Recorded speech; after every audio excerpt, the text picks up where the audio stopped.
से सदगति प्राप्त मिलती है मरने वाले को।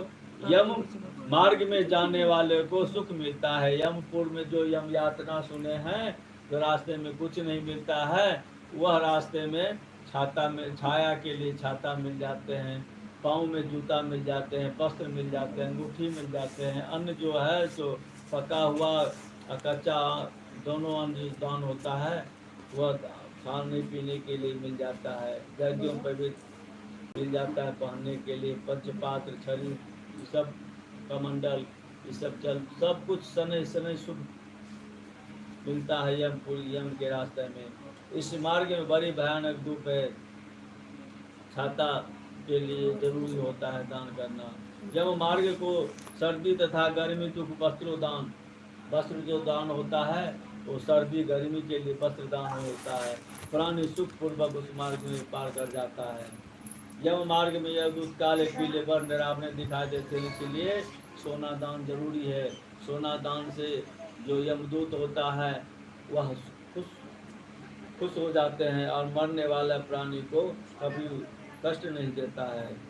यम मार्ग में बड़ी धूप होती है, वायु नहीं चलती है, जल नहीं मिलता था, जल पात्र दान करनी चाहिए। पुरुष मृतक पुरुष के निमित्त जल पूर्ण ताम्र पात्र करना चाहिए।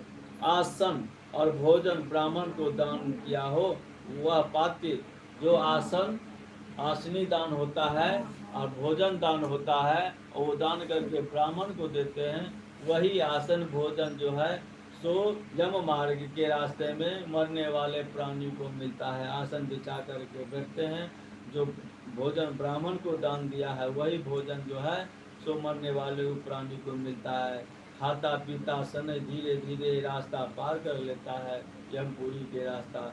इस प्रकार सौपिंडी के दिन विधि पूर्वक दान करके ब्राह्मण को भोजन के साथ ब्राह्मण का भी भोजन कराना चाहिए और चंडाल का भी भोजन होना चाहिए।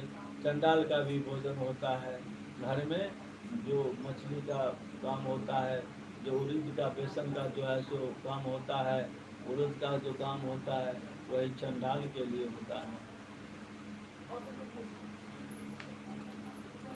तत् सौपिंडी दुर्वादर्शकम प्रतिमासं प्रदादर जलकुंभ सौपिंडं श्रीरस्वतरनाथम व्याक्तं खग वेदार्थ पुनः पूजाते हे दिवे अतो विसन बक्षामि मासिका रस च पाक्षिका विसन च विशस्य तस्य मृते पौर्ण्यामासा मृतो यस्य चतुर्थी तस्य उन्निका चतुर्थी च मृतो वस्तु भूमि तस्य उन्निका। सौपिंडी श्राद्ध के अंतर प्रथम वर्ष के प्रति महीने पर जल पूर्ण कर दान करना चाहिए। जल कुंभ दान करने के विधान भी बताया हूँ, किंतु पेट कार्य के लिए उसकी अक्षय तृप्ति के लिए बार बार कुंभ दान करना चाहिए। अब हे गरुड़ जी, मैं मासिक एवं वार्षिक विधि बतलाता हूँ। पूर्णमासी तथा तिथियों में जिनकी मृत्यु हो विशेष पाक्षिक विधि सुने।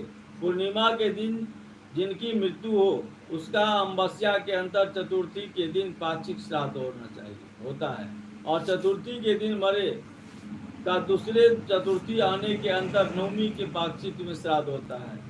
नवमी को मृतक का दूसरी नवमी के पीछे चतुर्थी को अर्थात 26वें दिन पाक्षिक श्राद्ध करना चाहिए। मासिक श्राद्ध के विधान भी जिस महीने में 2 संक्रांति होता है, जिस महीने में 2 संक्रांति होता है, मलमास पड़ता है, उसी महीने में 2 संक्रांति होता है, उसे 6 मास कहा जाता है। जैसे कार्तिक हो, माघ हो में श्राद्ध अथवा प्रतापी हो और उसी मास को 6 होता है। तो श्राद्ध जो है सो पूष मास में करना चाहिए। किसी महीने में यदि पुरुषोत्तम मास हो, उत्तम मास हो, मलमास पड़ता हो, उस मास उसके 2 नहीं 1 मास ही गिनती होता है। जिस तरह इस बार जेठ में मलमास पड़ेगा तो जेठ 2 हुआ, 2 जेठ को नहीं 1 ही जेठ का गिनती होता है, भगवान कहते हैं। अधिक मास में मृत्यु हो तो उसका वार्षिक तथा मासिक श्राद्ध विधि की पूर्व भाग में मृतक का कृष्ण पक्ष में, यदि तिथि के उत्तरार्ध भाग में मरे हुए शुक्ल पक्ष होता है।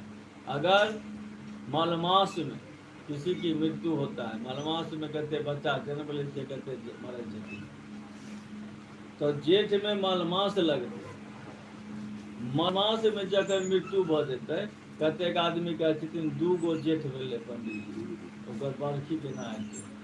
भगवान कहै छथिन गरुड़